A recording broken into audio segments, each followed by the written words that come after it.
Hoy nos corresponde la clase número 9, que tiene como tema central las consideraciones sobre la persona de Cristo, o sea, cristología. Y vamos a detenernos especialmente en tres elementos que son el nacimiento virginal de Jesús, la unión hipostática y Jesús y el Espíritu Santo. Antes de comenzar a ver estos temas, vamos a orar un momento en la presencia del Señor para que sea el Señor el que nos vaya dando el adecuado entendimiento y el discernimiento necesario para poder entender lo que su palabra nos desea enseñar en esta mañana, en esta bendita escuela dominical. Oremos un momento en la presencia del Señor. Padre eterno, Dios todopoderoso, delante de tu presencia en este hermoso día, disponemos, Señor, de nuestras vidas, de nuestro entendimiento, de nuestro corazón, y nos presentamos delante de tu presencia en el nombre glorioso de Jesucristo para acercarnos al trono de tu gracia. Queremos suplicarte, queremos rogarte, queremos pedirte, Señor, en esta mañana, que tú nos bendigas, Señor, que tú nos abras el entendimiento y que tú nos permitas poder discernir y entender cabalmente qué es lo que tu palabra, Señor, desea comunicarnos a nuestras vidas, como tu Espíritu Santo desea que seamos edificados y que de esta manera podamos ser edificados, Señor, en nuestro espíritu. Padre misericordioso, permite que nuestro corazón esté dispuesto y que nuestro espíritu esté dispuesto y que nuestra mente, Señor, esté dispuesta para poder entender, de modo que alma, cuerpo y espíritu estén, Señor amado, en estos momentos entregados a ti como una esponja para absorber y recibir, Señor, de tu enseñanza. Rogamos que tú nos bendigas, Señor, en cada hogar en donde estamos en este momento con nuestras familias. Tú nos bendigas y nos permitas en tu misericordia poder, Señor, ser enriquecidos y bendecidos por tu palabra. Te lo rogamos en el nombre de Jesús, nuestro Salvador. Amén. Gracias, Señor. Bueno, como les decía, amados hermanos, nos vamos a enfocar en tres temas en esta mañana del estudio de la persona de Cristo, ¿no es cierto? Lo que en teología se conoce como cristología. Nos vamos a enfocar entonces en el nacimiento virginal de Jesús. Nos vamos a enfocar en la unión hipostática, que no es otra cosa que decir que Jesús es perfecto Dios y al mismo tiempo perfecto hombre, y la relación entre Jesús y el Espíritu Santo. Primero que nada, y a manera de introducción, quisiera comentarles, amados hermanos, que ninguno de estos tres temas que vamos a analizar y que vamos a estudiar en profundidad o en una mediana profundidad en esta mañana, ninguno de estos temas era tema para la iglesia primitiva. Jamás ellos dudaron de estas cosas, jamás ellos cuestionaron esta enseñanza, sino que muy por el contrario, ellos las daban como cosas ciertísimas. Si usted va, amados hermanos, a Lucas en el capítulo 1 y en el versículo 1, va a encontrar que Lucas, cuando comienza a escribir su evangelio, nos dice lo siguiente. En las partes finales dice, de las cosas que entre nosotros, o sea, la iglesia de ese tiempo, han sido ciertísimas. Vale decir, amados hermanos, los discípulos no presentaron duda alguna al respecto, ninguno de estos puntos que vamos a analizar, sino que ellos siempre los creyeron y los aceptaron como cosas ciertísimas. ¿Cuándo comenzaron las dudas? Las dudas comenzaron mucho tiempo después de los años 150, por ahí, cuando aparecen los enemigos de la fe, cuando aparecen los incrédulos, cuando aparecen los filósofos de las escuelas de Alejandría, los filósofos de las escuelas griegas, y comienzan a especular respecto de estas cosas, pero con razonamientos humanos, no con razonamientos divinos, no sujetos a la palabra del Señor. Y lo más importante, quienes razonaban sobre estas cosas eran personas que no habían nacido de nuevo, de agua y de espíritu. Por lo tanto, eran personas naturales, y el hombre natural no discierne ni puede entender las cosas que son espirituales. En épocas recientes, amados hermanos, han aparecido películas, han aparecido libros de la cultura mundana, de la cultura gnóstica, que pretenden contradecir o de alguna manera burlarse de lo que la Biblia enseña al respecto de estas doctrinas. Porque es muy difícil para el hombre natural entender las cosas que son del Espíritu. Otra cosa importante que se debe tener en cuenta al momento de estudiar esta palabra es que entender un poco la historia. Y amados hermanos, en los primeros 300 años de historia de la Iglesia no existía la Biblia como la conocemos hoy. Y eso es un aspecto importante cuando hablamos de temas de doctrina, porque el Antiguo Testamento estaba más o menos bien estructurado y organizado por el pueblo hebreo, pero el Nuevo Testamento entre el mundo cristiano carecía de un orden y de una estructura, porque las cartas circulaban de un lugar a otro. Si ustedes recuerdan, amados hermanos, cuando Pablo envía una carta por ahí, una de las iglesias le pide, dice, y la de la Odisea, que sea también leída entre ustedes. Es decir, hay una carta que Pablo escribió a la iglesia de la Odisea que se perdió. Y esas cartas circulaban durante el año 100, el año 300, circulaban, ¿no es cierto? Y muchas veces hubieron cartas que fueron falsificadas. Le voy a contar para que usted entienda un poco en esta larga introducción que estamos haciendo. Pero en algún momento hay un evangelio de Pedro, por ejemplo, que dice que Jesús, después de haber resucitado, no ascendió a los cielos, sino que se fue a un lugar de la India que se llama Cachemira, y en ese lugar fue a enseñar la parte que no le había enseñado a los discípulos, la fue a enseñar allá a Cachemira. Amados hermanos, y eso es falso. Es parte de un evangelio que no está considerando, y de hecho fue escrito como 200 años después de Cristo. O sea, Pedro tendría que haber vivido como unos 230, 250 años. Amados hermanos, así hay mucha otra literatura que era falsificada. Por eso el apóstol Pablo llega un momento en que él comienza a firmar sus cartas. Si usted se recuerda y mira la palabra del Señor, dice que Pablo escribía la salutación, el saludo final de su propia mano, para que los hermanos vieran y leyeran, ¿no es cierto? Vieran, esta es la letra del apóstol Pablo, esta carta es verdadera.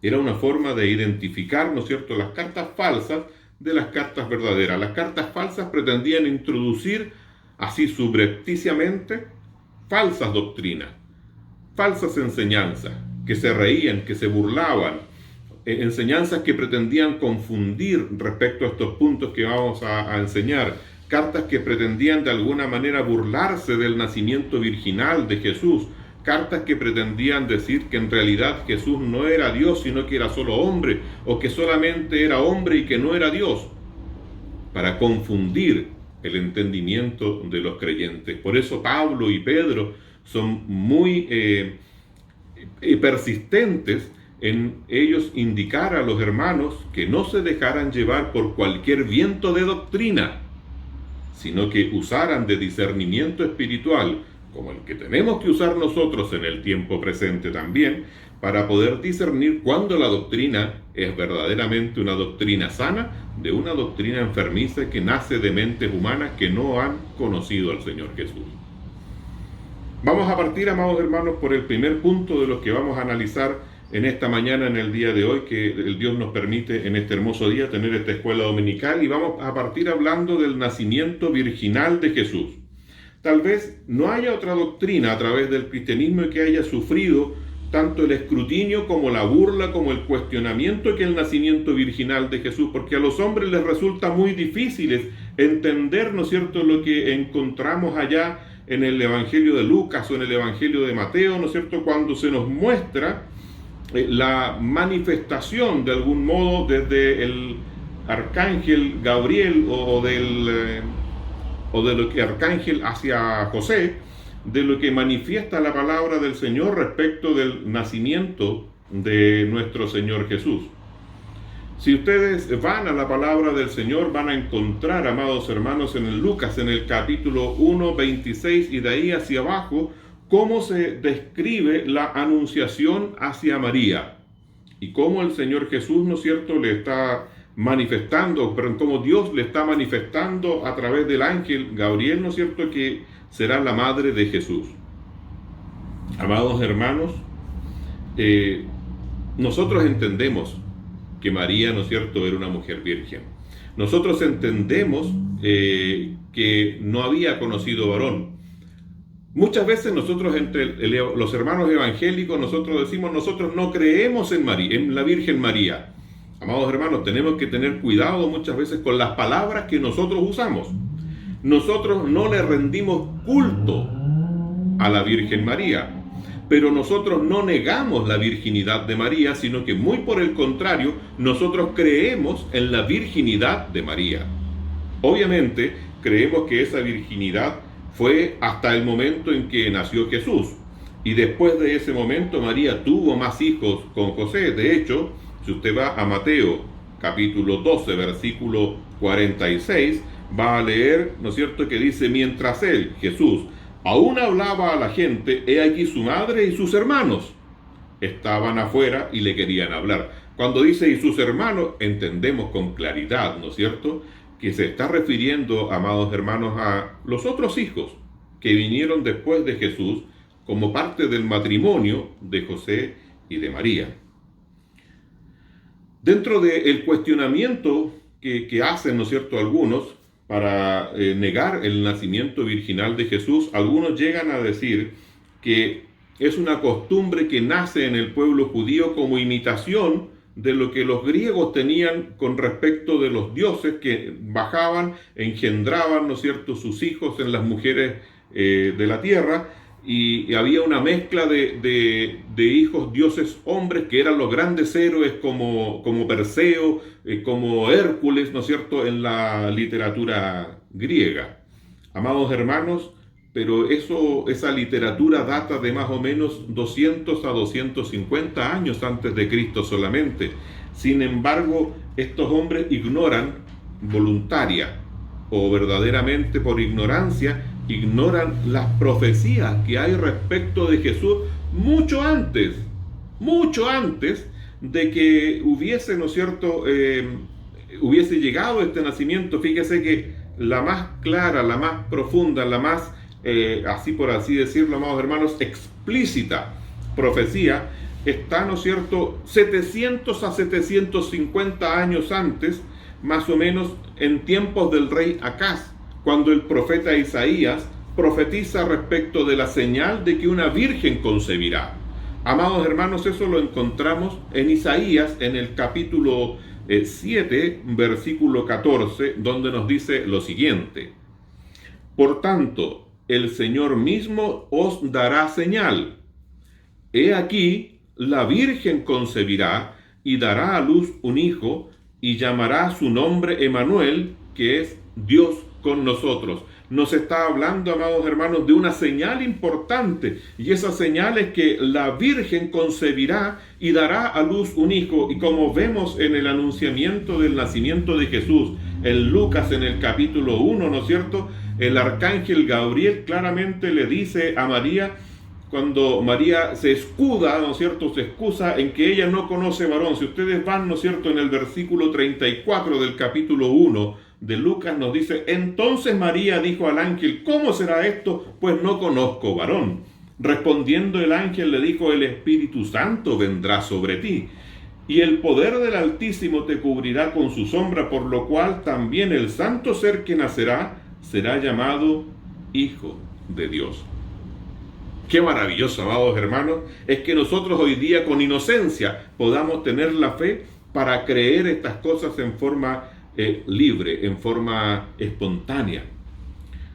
Un dato importante, amados hermanos, es que María concibe del Espíritu Santo, pero se le da una información al momento de que el arcángel Gabriel le está haciendo este anuncio. Y está en el versículo 36, dice: he aquí tu parienta Elizabeth.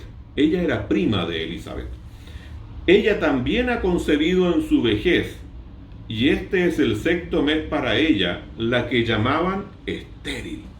Amados hermanos, María en ese momento se entera de que su prima, que era mayor, que era una persona adulta, avanzada en días, que junto a su esposo Zacarías no tenía hijos, se entera que está encinta.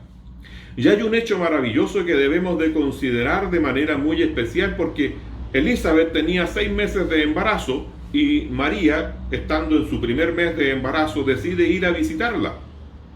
Y cuando la va a visitar, fíjese que hay un hecho tan hermoso, amados hermanos, que cuando María saluda a Elizabeth, que tenía su 6º mes de embarazo, dice la palabra del Señor que el hijo que estaba en el vientre de Elizabeth saltó de alegría al sentir la presencia de Jesús como un embrión en el vientre de María.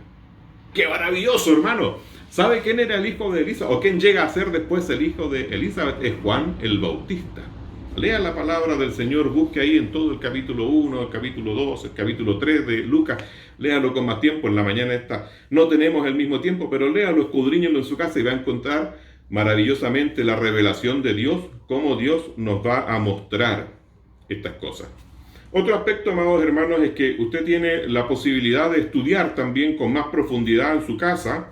Va a encontrar 2 aspectos o 2 formas, ¿no es cierto?, complementarias, en que la palabra del Señor nos habla del nacimiento virginal de Jesús.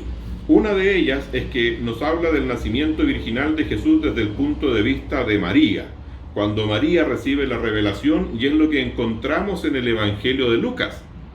Sin embargo, en el Evangelio de Mateo podemos encontrar el sentimiento y la cercanía a José, porque así como María se siente maravillada por lo que está sucediendo, en José también llegan inquietudes y dudas, y comienza, ¿no es cierto?, a tener él una relación con Dios, y Dios también trata con él, enviándole, ¿no es cierto?, también al ángel para que le muestre y le manifieste que lo que está en María es de Dios.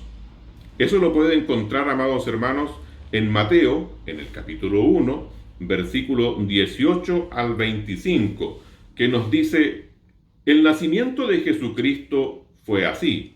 Estando desposada María, su madre, con José, antes que se juntasen, se halló que había concebido del Espíritu Santo. José, su marido, como era justo, no quería infamarla, quiso dejarla secretamente.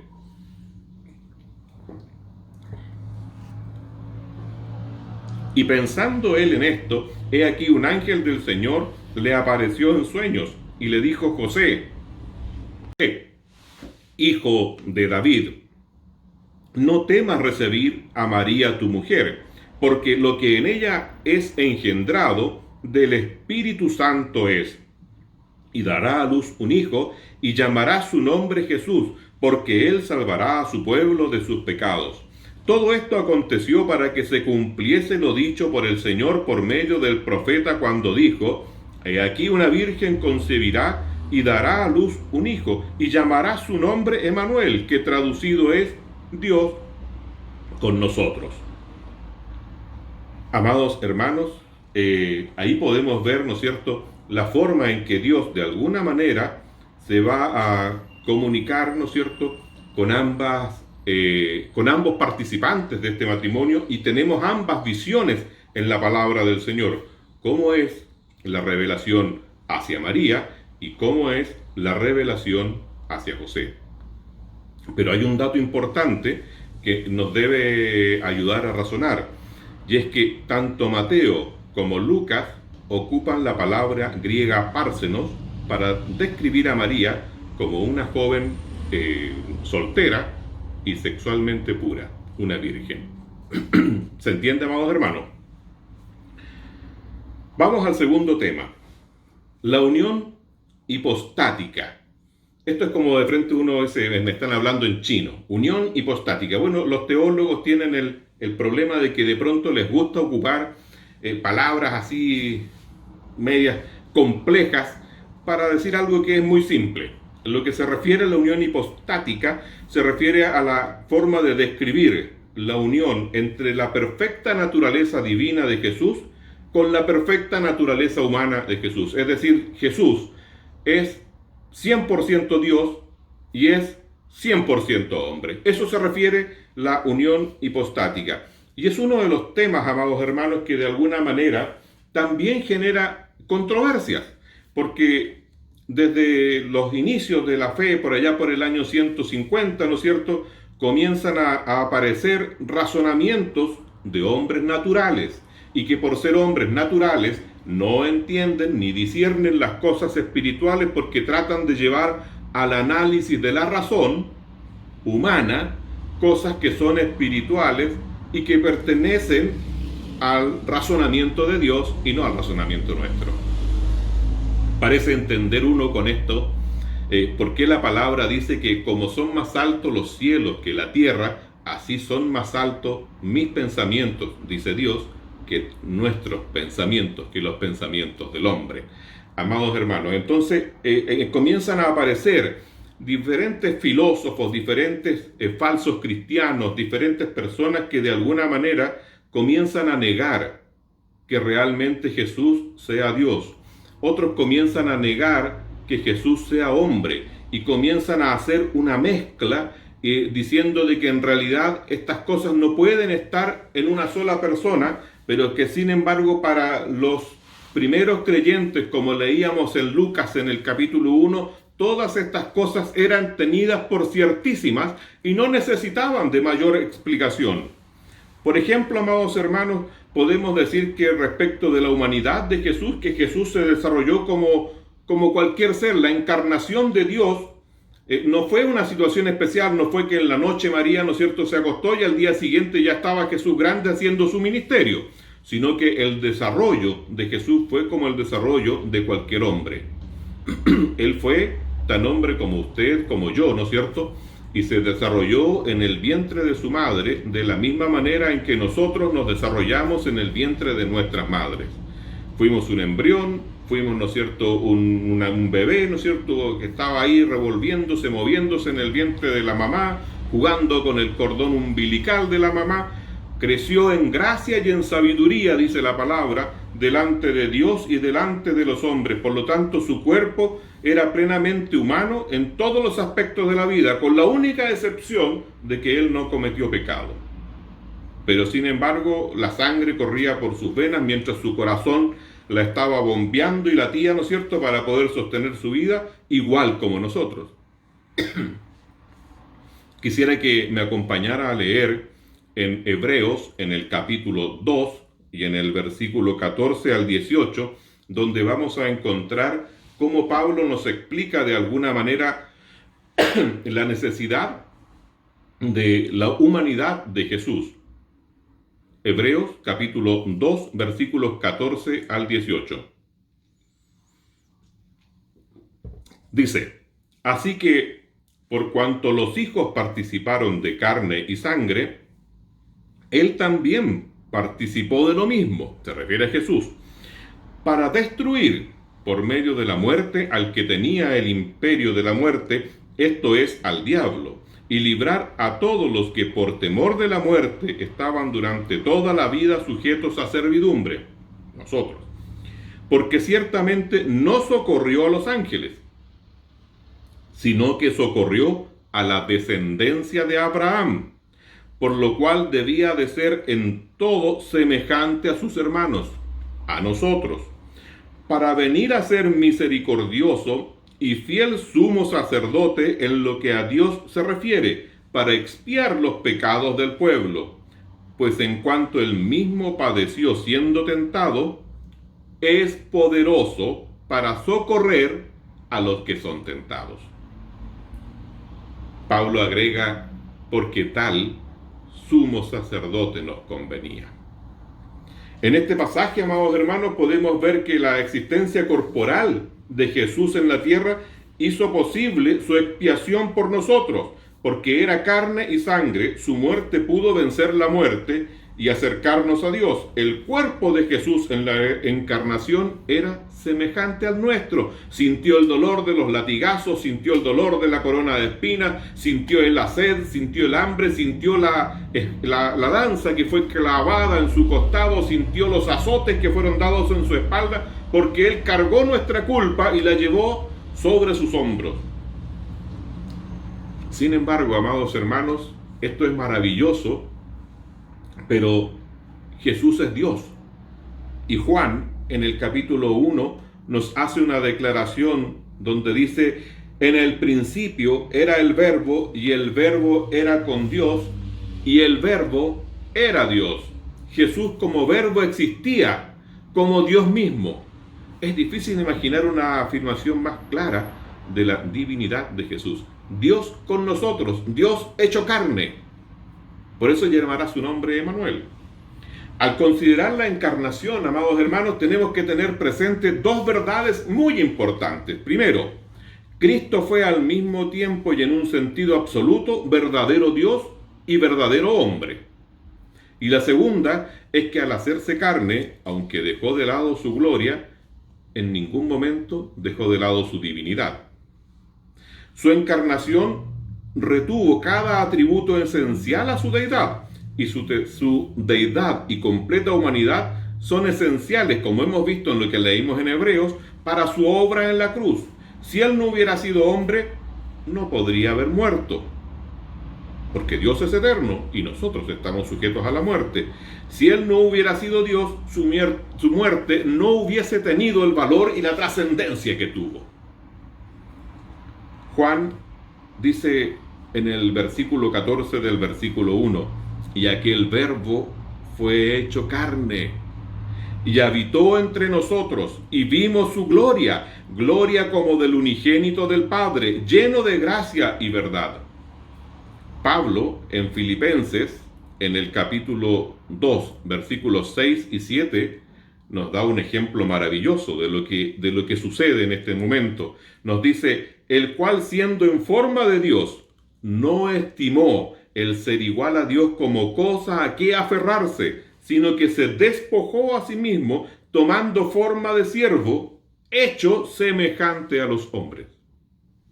Qué maravilloso, amados hermanos, es como Jesús toma, ¿no es cierto?, y se encarna en Jesús, como Dios se encarna en Jesús para que podamos ver su amor, su bondad, y cómo Él entrega su vida por nosotros para que nosotros hoy podamos disfrutar de salvación y vida eterna. La Biblia, amados hermanos, nos muestra algunos contrastes para que nosotros podamos de alguna manera ver cómo en Jesús operaban la divinidad y cómo en Jesús operaba la humanidad. Mire, le voy a dar algunos ejemplos. En Juan capítulo 4 y en el versículo 6 nos muestra que Jesús estuvo cansado. Sin embargo, en Mateo, en el capítulo 11, versículo 28, nos muestra cómo Él ofreció descanso a los que estaban trabajados y cargados. En uno, como hombre cansado, como Dios, ofrece descanso a los que están trabajados y cargados. Como hombre, en Mateo 4:2, Él tuvo hambre. Como Dios, Él era el pan de vida, en Juan 6:35. Como hombre, en Juan 19:28, Él tuvo sed. Y en mismo Juan 7:37 nos muestra que como Dios, Él era el agua de vida. Él estuvo en agonía, lo predicó el pastor hace unos domingos atrás en Lucas 22:44, y sin embargo curó toda clase de enfermedades. En Juan 8:58 vemos que Él había existido desde la eternidad, y sin embargo en Lucas 2:40 vemos que Él creció como todos los hombres en gracia y en sabiduría. En Mateo 4:1 vemos que Él sufrió la tentación, pero también vemos que como Dios no podía ser tentado. Y así podemos ver, amados hermanos, muchos otros contrastes y muchas otras ejemplos de cómo cohabitaban en Jesús la divinidad y la humanidad. ¿Cómo podemos ver que Jesús es Dios y al mismo tiempo Jesús es hombre? Amados hermanos, podemos ver que Dios se hizo hombre. Es difícil entender esto para los filósofos, es difícil creerlo para los que no creen, para los que son incrédulos. Pero, amados hermanos, para los creyentes en la iglesia primitiva jamás cuestionaron esto. Porque como Lucas lo dice en el capítulo 1 y en el versículo 1, estas cosas para ellos eran verdaderamente ciertísimas. Mire, ustedes saben que a mí me gusta la historia, así que les voy a dar un regalo. Les voy a decir en qué fecha comienzan a aparecer y cómo se llamaba el grupo que tenía, ¿no es cierto?, estos diferentes cuestionamientos respecto de que Jesús era Dios hecho hombre. Los docetistas comienzan aproximadamente en el año 120. Amados hermanos, ellos decían que Jesús era solo Dios, pero que tenía solamente apariencia de hombre, por lo tanto no podía sentir dolor. Los hedionistas, que aparecen por allá por el año 160, dicen que Jesús era solo hombre, pero decían que era imposible que pudiese ser Dios. Los arrianos afirmaban que Jesús era solo hombre, pero que producto de su conducta moral, Dios le había dado el título honorífico de Hijo de Dios. Esto es muy parecido o similar a lo que siguen enseñando hoy día los llamados testigos de Jehová. Los apolinarios, amados hermanos, que aparecen por allá por el año 370, dicen que Jesús era Dios porque era un cuerpo humano que había sido poseído por un espíritu de Dios, como si hubiese sido una especie de títere, como si hubiese sido algo como lo que hoy día aparece en las películas, un zombie, ¿no es cierto?, que hubiese sido poseído por otro espíritu, y ese otro espíritu era el que lo movía. Los nestorianos, amados hermanos, dicen que Jesús era dos personas. Una persona era Dios y una persona era hombre, pero que actuaban por separado, que en algunos momentos vemos a Jesús actuando como Dios, pero por allá en otra parte estaba Jesús hombre. Los eutiquianos, que aparecen por allá por el año 500, dicen que Jesús es una naturaleza mezclada, que en algunos momentos actuaba como humano y en algunos momentos actuaba como Dios, pero que no era ni Dios ni hombre.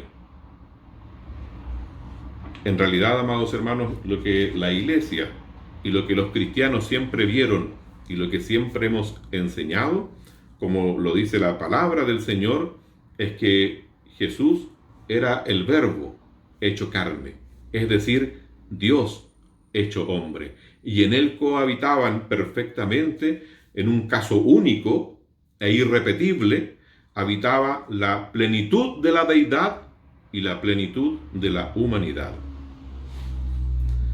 Sigamos avanzando, amados hermanos. Jesús y el Espíritu Santo. Jesús se halla, por cierto, en una profunda relación con la tercera persona de la Trinidad. De hecho, es el Espíritu Santo el que realiza la concepción de Jesús en el seno de María, ¿no es cierto? Así es cuando la palabra le dice: el Espíritu Santo vendrá sobre ti y el poder del Altísimo te cubrirá con su sombra, por lo cual también el santo ser que nacerá será llamado Hijo de Dios. Ya lo hemos leído esto, ¿no es cierto?, en Lucas, en el capítulo 1, los versículos 34 y 35. Fue el Espíritu Santo quien desciende sobre Jesús en el bautismo. En ese momento, ¿no es cierto?, Jesús fue investido, fue dada una señal para poder ir a cumplir ahora su ministerio terrenal. No es que Jesús, ¿no es cierto?, necesitara el ser bautizado en arrepentimiento por Juan el Bautista cuando él va al Jordán, sino que si ustedes recuerdan, ¿no es cierto?, el mismo Juan el Bautista le dice: yo necesitaría ser bautizado por ti, y Jesús le responde: es necesario que hagamos toda justicia. Amados hermanos, como una señal para que aquellos que estaban viendo, ¿no es cierto?, vieran cómo Jesús también había participado del bautismo de Juan el Bautista, y en ese momento es cuando se muestra, ¿no es cierto?, descendiendo desde los cielos el Espíritu Santo en forma corporal como una paloma. No que el Espíritu Santo sea una paloma, sino que como una paloma, así forma corporal, como una imagen de una paloma que desciende sobre él. Y aquí hay un asunto importante, que se escucha una voz del cielo, que todos la escuchan y dan testimonio de que la escuchen, y queda registrado en la Escritura que Dios, hay una voz que viene del cielo, una voz audible de Dios que dice: este es mi Hijo amado en quien tengo complacencia. Jesús, ¿no es cierto?, se estaba manifestando, estaba recibiendo, ¿no es cierto?, la manifestación por parte de Dios de que Él era su Hijo amado en quien tenía complacencia. Por último, amados hermanos, Jesús también es el protagonista del derramamiento del Espíritu Santo. Vamos a fijarnos un poco en esta relación que Jesús tenía con Juan el Bautista. Yo ya le hablé antes de que cuando María, ¿no es cierto?, va a visitar a Elizabeth, ¿no es cierto?, Juan el Bautista salta en el vientre de Elizabeth cuando siente la presencia de Jesús que venía en el vientre de María. Amados hermanos, cuando Jesús, ¿no es cierto?, va, ¿no es cierto?, al bautismo, todos sabemos que el Espíritu Santo desciende sobre él.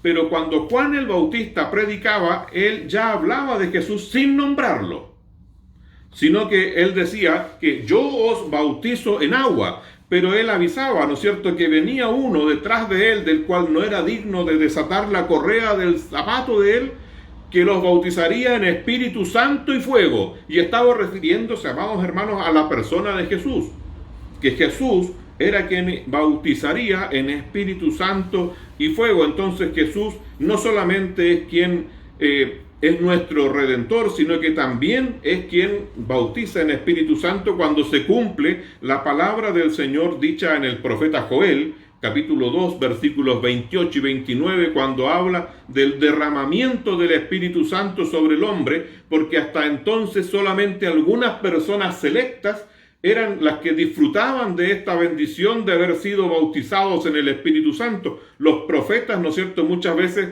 ellos mismos decían: y vino sobre mí el Espíritu de Jehová, pero no era una habitación permanente. Pero la profecía de Joel decía que derramaría su Espíritu sobre toda carne, y vuestros hijos y vuestras hijas profetizarán, y vuestros ancianos soñarán sueños, y vuestros jóvenes verán visiones, y también sobre los siervos y sobre las siervas derramaré mi espíritu en aquellos días. O sea, no había acepción de personas, porque los siervos y las siervas que eran esclavos también tendrían el bautismo en el Espíritu Santo.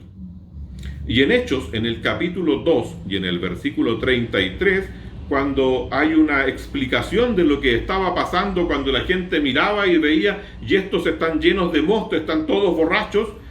Bueno, cuando Pedro se levanta y toma la palabra y dice: a este Jesús resucitó Dios, de lo cual todos nosotros somos testigos.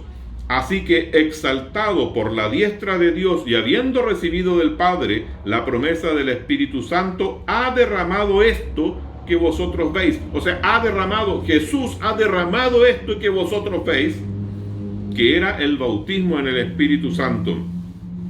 Esta es una de las maneras más importantes en que podemos nosotros conocer a Jesús, es en su capacidad de ser dador del Espíritu Santo. Y es el Espíritu Santo el que nos lleva a este conocimiento, ¿no es cierto?, para poder creer y ver la grandeza de la obra de Dios, que va más allá de cualquier entendimiento de nuestra mente natural.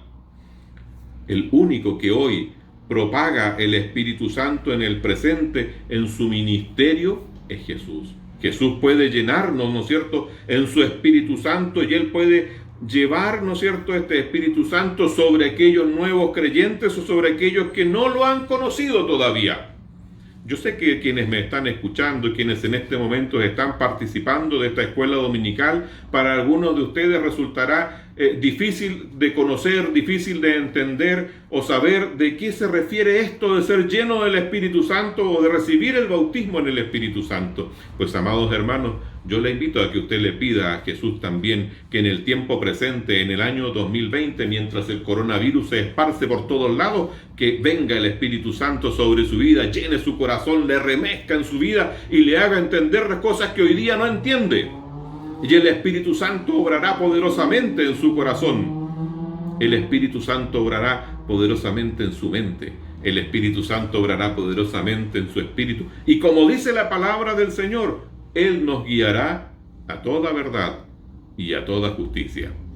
Amados hermanos, Dios le bendiga. Vamos a orar un momento para que lo que hemos aprendido, Él lo haga vida también en nuestros corazones. Padre eterno, Dios todopoderoso, rogamos, Señor, que tu palabra, Señor, que en esta mañana hemos podido escuchar, entender, pueda ser aprendida, pueda ser, Señor, conservada en nuestros corazones. Escríbela, Señor, en las tablas de nuestro corazón, y en tu misericordia guíanos también a poder practicarla, a poder, Señor, siempre llevarla en nuestros corazones y enseñarla también, Señor, no solo a nuestra familia y a nuestros hijos, sino también a aquellos que nos rodean en todo momento y en toda circunstancia. Padre misericordioso, rogamos tu bendición sobre tu pueblo en esta mañana, en el nombre de Jesús nuestro Salvador. Amén. Que Dios le bendiga, amados hermanos, que Dios le guarde, que Él sea siempre con cada uno de ustedes. Bendición para su vida.